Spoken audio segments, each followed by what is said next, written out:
Hello and welcome to a very special Gundam Battle RPG 2 featuring the GM3 powered full armor, or FA, a unit that comes from the GM3 powered line, which was for aces, with all the various improvements, but this one inducts a number of the elements from the full armor Gundam.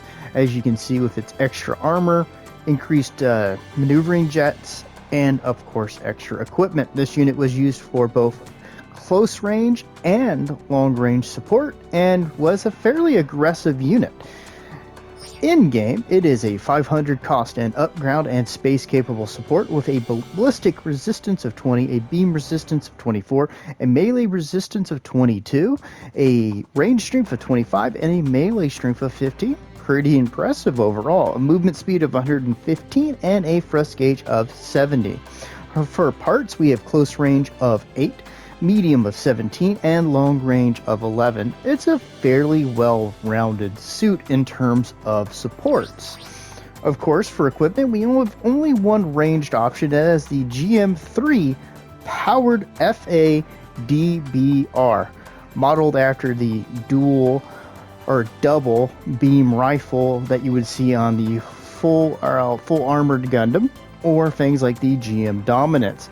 It has a little bit of aim assistance, it has great power, decent heat, and pretty decent range, even though I would love that to be bumped up to 400.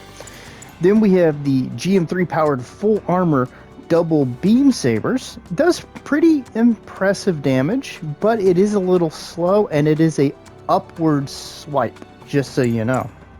Then we have the rear beam cannon, which is mounted over the right shoulder on the power pack. It has pretty impressive damage, 400 range is pretty decent, and it does 90 heat. It will overheat if you fire it twice in a row, but you have about a 5-second gap between firing, and I'd suggest using it to hit someone and then popping them with something else. Then we have the chest missile launcher ×2. It fires multiple missiles. It's fairly rapid fire. It has decent payload. The damage is a little low, but the range is good. It's very good for harassing people and keeping some fire going up on them. Then we have the shoulder missile pod, which has much better damage, not as much ammo, and about the same range, as you can see. And it is mounted on the left shoulder, not on the power pack, just so you know. And it's really, really good for putting a lot of damage on a target really quickly. Then we have the waist-mounted grenades ×2. They're on both in waist. They're very much like the G-Guns. It fires out 2. They'll do some heavy stagger. The damage is okay. The ammo is not really so much a concern. You get 3 shots out of it, and the range is pretty good overall. It's a defensive weapon, but it can be used offensively to open up chances for your team. Then we have the 6-tube missile pod, which you have to stop to fire it. It does decent damage, the range is okay, and it creates a burning effect on a target. Though be warned, it does not finish target off. If a target hits 1, the damage is completely negated in the burning effect, just so you know. Then we have the grenade launcher, which has decent damage, decent range.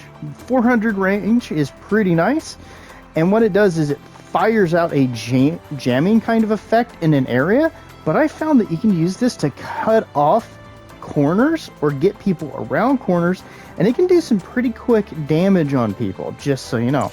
For skills, we have High Performance Radar Level 2, High Performance Scope Level 2, Observational Data Link, Scouting Parallel Processing Device, High Performance Gimbal Level 2, Anti-Blast Stabilizer, Explosive Reactive Armor, Enhanced Tackle Level 5, Interrupt Tackle, High Performance Ambac Level 2, Special Back Add-on Buffer, Special Arms Equipment Buffer Level 2, and Special Leg Buffer. Whew. The only things I would say that this unit could really benefit, in my opinion, is maybe make it a little bit faster. 120 is, I think, really the most it should really get. Bumping up the range on just 1 or 2 weapons, and maybe even giving it, dare I say, melee priority 2 on its attacks. And I think it would be a really aggressive support. I quite like this unit, and as you'll see in the gameplay to come, it can be quite a menace to a team. So let's see how it does in the match to come. Hey everybody, hope you're having a fantastic week and going to have an even better weekend. This unit is one I've struggled with. I've had multiple good matches, but none that I really thought showed the unit off, so I discarded most of them. Again, I don't really look for ones that make me look good. I look for ones that make the suit look good and show off its best potential, even if it's a loss or not the best performance I've ever had in it. So we're going to start off by pushing up. We see that one of our guys is going to get his good lad points, so we're just going to continue moving forward.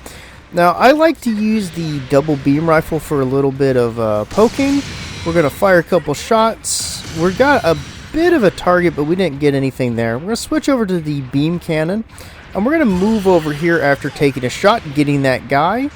Maybe that'll back him off a little bit. We're going to throw some missiles this way just to help with that that area. Now, our Marasai looking Zaku machine is going to be doing some work over there, and we're going to turn our attention over this way and start trying to tinker a little bit with that beam rifle to at least put some damage on these guys and ward them off a tiny bit. We see that they're starting to try to probe over here, so we're going to throw some missiles over. I find a lot of people don't want to continue once you've done that. We're going to throw the waist-mounted missiles into that target, and we're going to throw some of those missiles out, but it's not going to do much good there. We see that guy. We're going to pop him once with the rifle. We're just going to keep tinkering, using our little bit of an advantage, and we got a little bit of a peek shot on him there. We see a guy nearly dead to our left, but we know this guy's going to pop up, so we're going to wait for it. We're going to miss our shot, and he's going to get taken out before we can do much of anything. Alright, so we're in a strong position. We're 6 minutes in. We have a guy attempting to go into the back, and I see a support fires coming in. I don't want to get hit by tradition, so I don't know.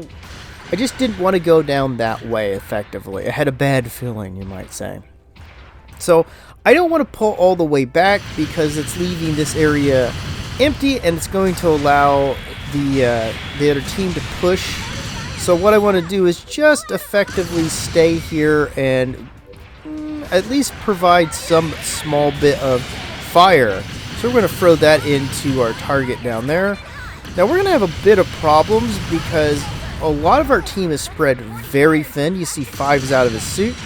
And we're going to get harassed from both this side and our left. That guy up there on the cliff is going to keep coming after us. It's the best strategy for him. We're going to help team up on this guy, throw some of the missiles down. We're not going to get the kill, but we did help take him out.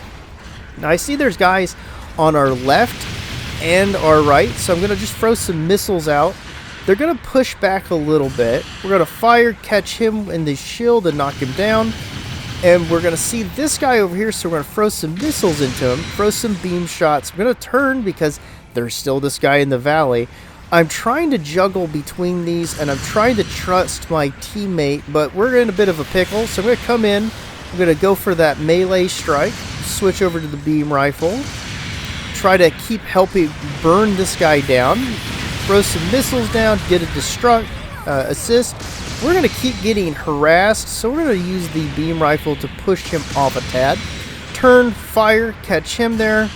Fire, catch him with the shoulder. We're going to turn over here for some missiles that way, just as a deterrent, because I'm trying to help keep this guy in that position, but also maintain what I can do to help my team. But we're starting to get into a bit of a pickle here as we use the waist mounted to get some of them shots in.